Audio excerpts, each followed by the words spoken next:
Non mais c'est bon, vas-y, arrête de faire le con, on a compris, on a compris. Ralentis, ralentis, freine, dépêche-toi, freine.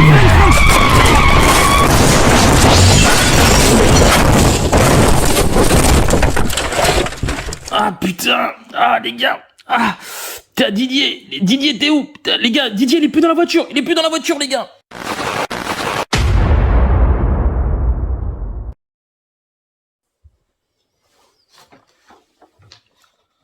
Nombreuses sont les missions. Verbalisation, constatation, interpellation, avis famille.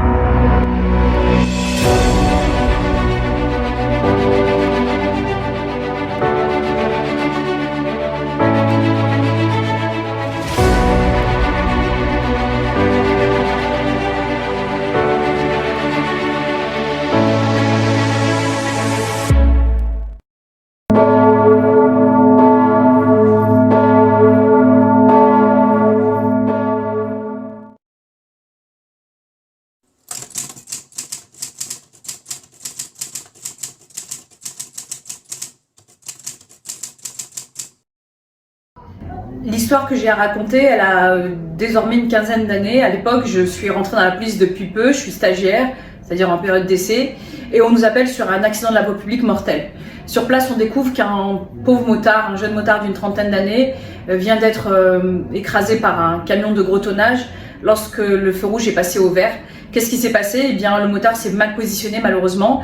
Il s'est positionné à la droite du camion, pensant aller suffisamment vite et en tout cas avoir suffisamment d'espace pour pouvoir le dépasser par la droite au démarrage et au passage au feu vert. C'est pas ce qui s'est passé puisque le chauffeur du camion a légèrement serré sur sa droite pour tenir sa voie. C'était, comme je l'ai dit, un camion de gros tonnage et il a écrasé ce motard. Il faut savoir que le chauffeur, le conducteur du camion nous a dit, quand on faisait les constatations, qu'il s'en était même pas rendu compte. C'est-à-dire que le camion était si gros que le passage d'un être humain et d'une moto sous les roues de l'engin qu'il conduisait, en fait, est passé presque inaperçu. On est intervenu sur cet accident mortel extrêmement traumatisant, notamment quand on est un jeune policier.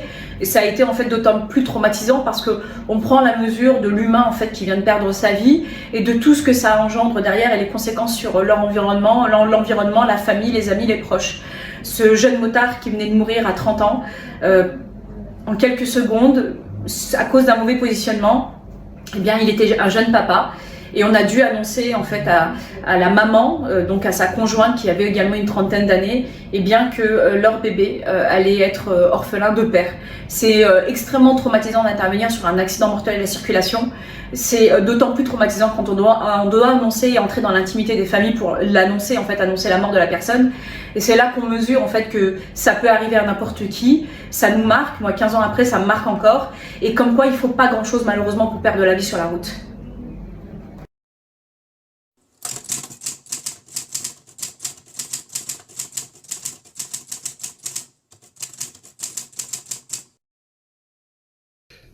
Bonjour à tous. Voilà, donc c'est une vidéo sur une expérience que j'ai vécue avec mon groupe, donc une expérience, on va dire, assez douloureuse. C'était un jour, donc on revenait de mission et on assiste en direct à un carambolage, donc un véhicule Twingo qui fait des tonneaux, donc c'était sur la 86. Je me souviens encore, donc on était de l'autre côté de l'autoroute et en fait on voit que le véhicule est en train de faire des tonneaux. Et ce qui se passe, c'est que tout de suite, mon chef qui était au volant, on sort de l'autoroute et on fait demi-tour. Et on arrive à la hauteur du véhicule qui, était totalement retourné, cabossé. Et en voyant cela, donc tout de suite, première chose qu'on voulait faire, c'est déjà voir s'il y avait des personnes à l'intérieur du véhicule. À ce moment-là, donc on voit effectivement qu'il y a une jeune fille. Je pense que c'était une vingtaine d'années. Elle avait une vingtaine d'années. Qui avait le crâne, on va dire, elle était en sang, le cuir chevelu qui était totalement en sang. Le véhicule était en flammes, donc au niveau du moteur. Donc tout de suite, ce qu'on a fait, la première chose, c'est de sortir l'extincteur et voilà, donc essayer de prodiguer les premiers secours. Quand on dit premiers secours, donc c'était coup de cutter sur la ceinture, essayer de faire attention de ne pas manipuler, on va dire, la personne qui était accidentée. Elle était inconsciente. Mais il y avait une grosse hémorragie au niveau du crâne, grosse hémorragie. Donc première chose que j'ai faite, c'est de poser ma main sur le crâne pour essayer d'éviter que le sang, essayer de réduire justement que le sang continue à couler. Et tout de suite après, donc voilà, le SAMU est arrivé. Faut peut-être aller au moins peut-être 7 minutes, je pense 7 minutes environ. Le SAMU est arrivé tout de suite et donc ils ont essayé de faire une réanimation, mais malheureusement la personne était décédée.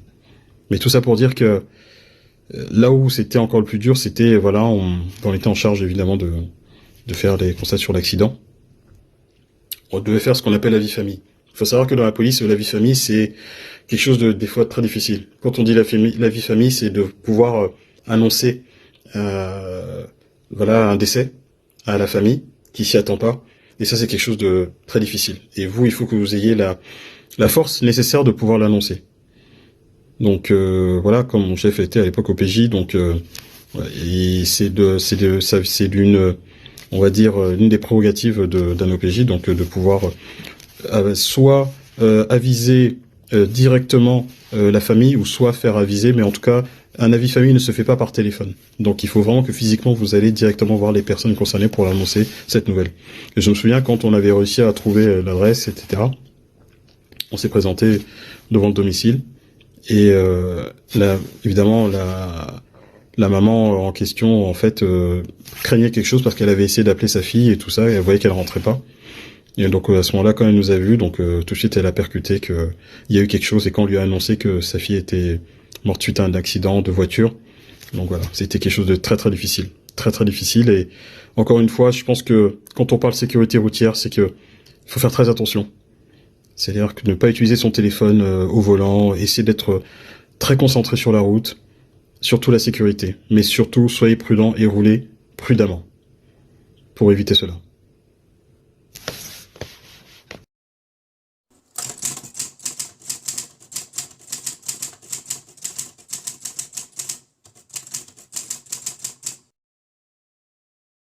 Bonjour, je m'appelle Rida et je suis policier dans le 93. J'ai été confronté à la mort lors d'un accident de la route entre un train de roue et un véhicule. Donc nous sommes arrivés sur place, il y avait déjà les médecins qui étaient en train d'essayer de réanimer le corps. Au bout de quelques minutes, malheureusement, la personne qui était sur le deux roues a été déclarée décédée. Donc évidemment, pas de famille sur place, on ne retrouve pas de pièces d'identité sur la personne décédée. Et là, je vois son téléphone portable qui sonne, et il y a écrit ma chérie. Voilà. Donc c'était sa femme qui l'appelait. Et bon, je vais pas vous raconter trop de détails. Donc en attendant, j'appelle l'OPJ. Je dis bon, il y a sa femme qui essaye d'appeler, etc. L'OPJ se déplace. Donc il fait les premières constatations. Il me demande de décrocher le téléphone et de demander l'identité de son mari qui était décédé, mais tout en ne pas annonçant la mort de la personne, quoi. Donc voilà, je décroche. Allô madame, bonjour, voilà, c'est la police. Votre mari a été victime d'un accident. Pour l'instant, il est dans le camion des pompiers, etc. Tout de suite, elle est en panique, etc. Donc, je demande tout de suite l'identité et je lui demande de se déplacer au commissariat rapidement. Après les constatations, on rentre au commissariat. Bien évidemment, il y avait toute la famille, il y avait sa femme et la mère du défunt. Et voilà, donc j'ai assisté à l'OPJ dans un bureau quand il a annoncé la mort de son mari. Et là, bah voilà, la femme, elle s'est complètement déchirée.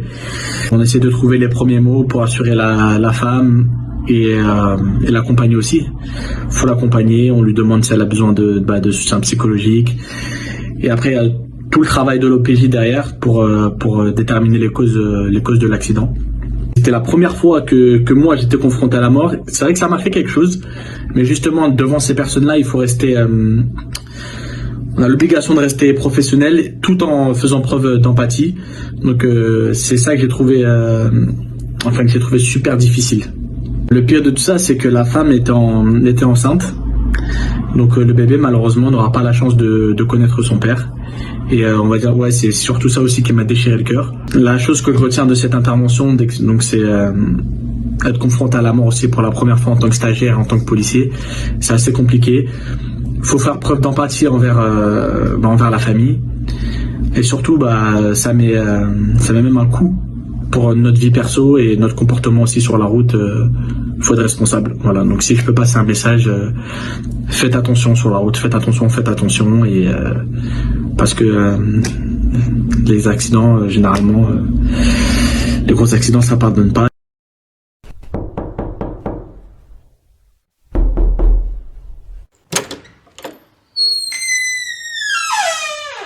Bonjour, police nationale. On a besoin de vous parler. Est-ce qu'on peut rentrer, s'il vous plaît ?